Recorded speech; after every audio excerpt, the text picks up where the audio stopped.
The fact that they're not willing to acknowledge we won at this point is not of much consequence in our planning and what we're able to do between now and January 20th. Sir, what do you say to the Americans that are anxious over the fact that President Trump has yet to concede and what that might mean for the country? Well, I just think it's an embarrassment, quite frankly. The only thing that, how can I say this tactfully? I think it will not help the president's legacy. I think that I know from my discussions with foreign leaders thus far that they are hopeful that the United States democratic institutions are viewed once again as being strong and enduring. And you say that you are being able to move ahead without interruption, but what options are you considering? How will you move ahead if the president continues to refuse to concede?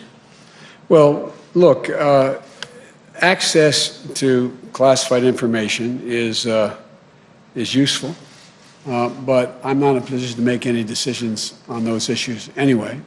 There's one, as I said, one president at a time, and he will be president until January 20th. It would be nice to have it, but it's not critical. And we're just going to proceed the way we have. We're going to do exactly what we'd be doing if he had conceded and said we've won, which we have. And so there's nothing really changing. But not ruling out legal action? No, I don't see a need for legal action, quite frankly. I think the legal action is, you're seeing it play out, the actions he's taking. And so far, there is no evidence of any of the assertions made by the president or Secretary of State Pompeo. Secretary of State Pompeo. This is Joe Biden reacting coolly and calmly in the aftermath of Secretary of State Mike Pompeo's assertion that Trump will assume power for a second term, despite quite literally losing the election. Is the State Department currently preparing to engage with the Biden transition team? And if not, at what point does a delay hamper a smooth transition or pose a risk to national security? There will be a smooth transition to a second Trump administration.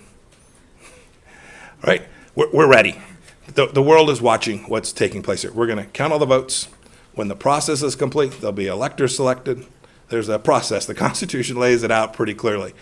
The world should have every confidence that the transition necessary to make sure that the State Department is functional today, successful today, and successful with the president who's in office on January 20th, mid-afternoon, will also be successful. I went through a transition on the front, and I've been on the other side of this.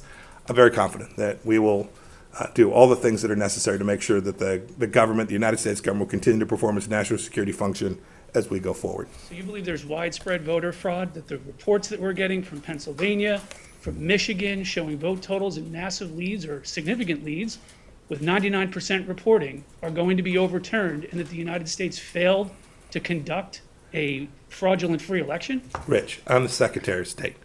I'm getting calls from all across the world. These people are watching our election. They understand that we have a legal process. They understand that this takes time, right? It took us 37 plus days in an election back in 2000. We conducted a successful transition then. I'm very confident that we will count, and we must count every legal vote. We must make sure that any vote that wasn't lawful ought not be counted. That dilutes your vote if it's done improperly. Got to get that right. When we get it right, we'll get it right. We're in good shape. Should foreign leaders not be calling We're in good shape. President-elect Biden? It was next. Yeah. So that we are unequivocally clear, Donald Trump did not win this election and won't take office on January 20th. Any attempts to suggest that he would are tantamount to a coup, given the indisputable fact that Joe Biden defeated Donald Trump at the ballot box. He's 5 million votes ahead and will likely end up with 306 electoral votes. Any way you cut it, Donald Trump handily lost the election. And so with that said, these delusions by the Republican Party are not only absurd, but dangerous. The fact is that refusing to acknowledge that Biden won won't change the results, but it does endanger the American people if Joe Biden isn't given the access he needs to begin building out his administration. It takes time and money to begin laying the foundation of functional agencies, including in national security and defense. And so those who stand to get hurt most by what the Trump administration is doing right now is us. And yet that hasn't stopped these supposed constitutionalists like Mike Pompeo and the rest of the GOP from playing pretend and humoring Donald Trump's delusions. Because despite what platitudes they spout, it's not about keeping the American people safe, it's about retaining their grip on power. They would rather knowingly and willfully put the American people at risk because Trump is too thin-skinned to accept reality that he lost this race. But sure, these are the patriots. Got it. There are a number of reasons why the GOP is doing what they're doing right now. The first, of course, is money. It's so that Trump can continue peppering his supporters with emails demanding funding for his election defense fund. Why? Because this entire presidency has been predicated on squeezing as much money out of his supporters as is humanly possible. And so now, with the end in sight, of course Trump would be leveraging one final large-scale effort to squeeze whatever last remaining dimes he can out of his fans. The second reason is Trump's ego. He's predicated his entire presidency on winning. And so for him to admit defeat would be him acknowledging that he's become the very thing that he's groomed his supporters to hate the most, a loser. And what's worse still, it was at the hands of Joe Biden, who Trump has spent months upon months claiming was in cognitive decline and too old and dumb and confused. And so for that guy, the purported weakest candidate there ever was, to turn around and beat Trump by 5 million votes is the ultimate embarrassment. And so rather than simply acknowledge that he lost, Trump's gonna cry foul and pretend that there was fraud. Not because there was actually any fraud, but because his extremely delicate ego doesn't give him any other option. And finally, the last reason is that Trump and his mouthpieces may very well be looking to stage some type of a coup. We've already seen just how unwilling the GOP is to abide by any semblance of the rule of law. They'll happily rewrite the rules if it means they can tighten their grip on power. And so faced with the possibility that they might actually have to heed the will of the American people and accept the results of an election, it wouldn't be surprising if Trump was trying to hold on to power by extra-legal measures.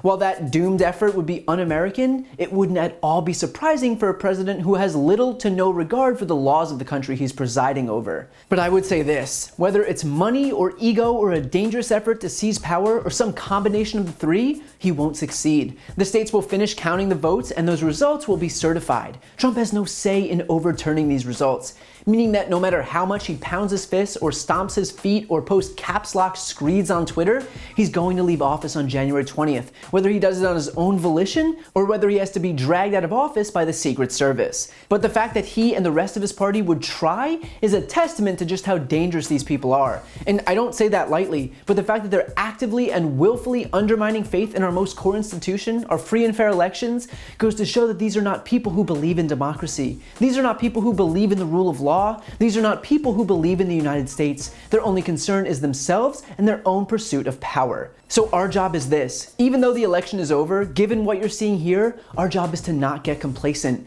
It's not to wait until Joe Biden takes office and then turn off the news forever, because what's happening right now is a preview of what will happen the moment we let our guards down. The future of our democracy depends on record turnout in every election. It depends on an informed electorate, and it depends on the American people taking a vested interest in what happens in this country. The fight to defend this country won't end on January 20th, and it won't end in 2024, and it won't end in 2028. But the stakes are simply too high to give up, and so as long as we have to fight, we will.